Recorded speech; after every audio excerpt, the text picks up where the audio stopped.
श्री राजकुमार भाटी। भाटी जी बोलिए, आपकी बारी, बोलिए। धर्म मूर्ति, धर्मावतार, नॉन बायोलॉजिकल अवतार, जुमला विशेषज्ञ माननीय नरेंद्र मोदी जी ने एक और नया जुमला इस देश को दे दिया है कि मेरे अंदर खून नहीं बह रहा, सिंदूर बह रहा है। अभी साजिया जी कह रही थी हमारा खून खोल रहा है, ये तो डायलॉग चेंज हो जाना चाहिए। अब आपसे कहे करो हमारा सिंदूर खोल रहा है। ये जो माननीय मोदी जी बोलते समय ये भी नहीं देखते कि आपका कितना मजाक उड़ाएगा, कितनी हंसी उड़ाई जाएगी, कुछ भी बोल देते हैं। तो अब इनके अंदर सिंदूर दौड़ रहा है। और मैं रागिनी नायक जी आपको ये सलाह देना चाहूंगा कि हम और आप इनका मुकाबला नहीं कर सकते। हमारे और आपके अंदर खून दौड़ रहा है, इनके अंदर सिंदूर दौड़ रहा है।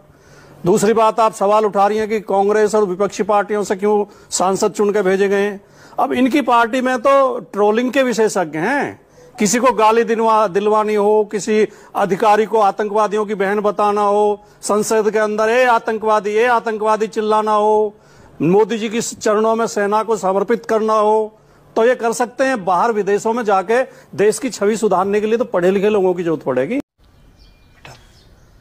तुमसे ना हो पाएगा।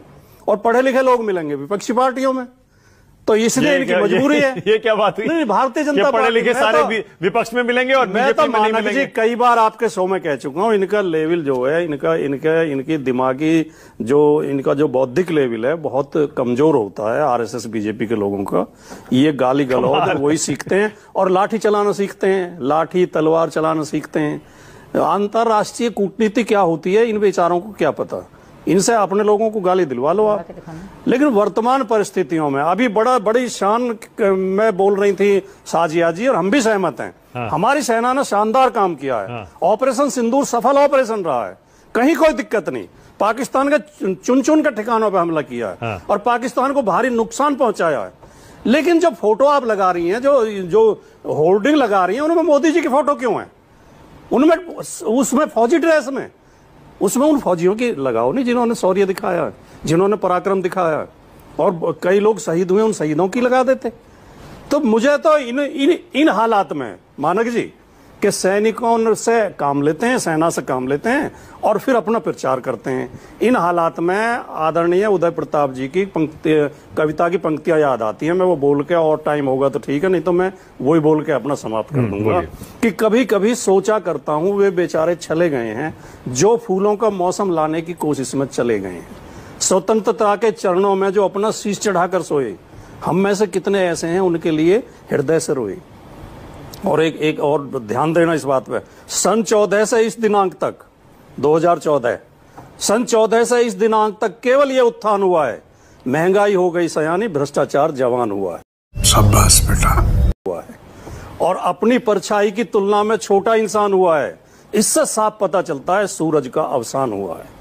तो ये जो स्थितियां देश की हो गई हैं। और बीजेपी के बारे में बोल दूं, इसी कविता की पंक्ति, क्या जुलूस है, आगे अंधे पीछे सब गूंगे बह रहे हैं, और जो सक्षम है वो लज्जा के पर्दों में पीछे ठहरे हैं, लज्जा के पर्दों में ठहरे हैं। और नया खून आगे आने के बदले पीछे क्रुद्ध खड़ा है, और इस सारे जुलूस के ऊपर मुंह बाए गृह युद्ध खड़ा है। ये स्थितियां देश की हैं। गृह युद्ध खड़ा है, ऐसी बातें क्यों कर रहे हैं? नहीं, इसलिए कर रहे हैं। बात है? इसलिए कर रहे हैं, कमाल करते हैं। जब सत्तारूढ़ पार्टी का मंत्री एक सैनिक शानदार अफसर को केवल उसके धर्म के आधार पर आतंकवादियों की बहन बताएगा, पूरी पार्टी चुप रहेगी, एक सवाल आपसे, उस मंत्री के खिलाफ कोई कार्रवाई नहीं करेगी। Not bad.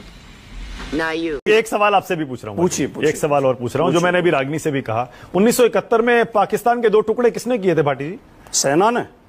इंदिरा गांधी को क्रेडिट नहीं दिया जाना चाहिए? आज भी मोदी जी को क्रेडिट दिया जा रहा है, लेकिन कभी कांग्रेस ने तिरंगा यात्राएं नहीं निकाली थी, कभी कांग्रेस ने वोट नहीं मांगे थे उस पर जाके। ठीक है, अभिषेक कांग्रेस से हमारे बहुत मतभेद रहे हैं पीछे, कांग्रेस के खिलाफ खूब लड़े हैं हम, लेकिन कांग्रेस ने जो शानदार काम किए थे, ऐसा एक भी काम मोदी जी 11 साल में नहीं कर पाए हैं, और श्रेय लेने के लिए आगे आ जाते हैं। म्यूजिक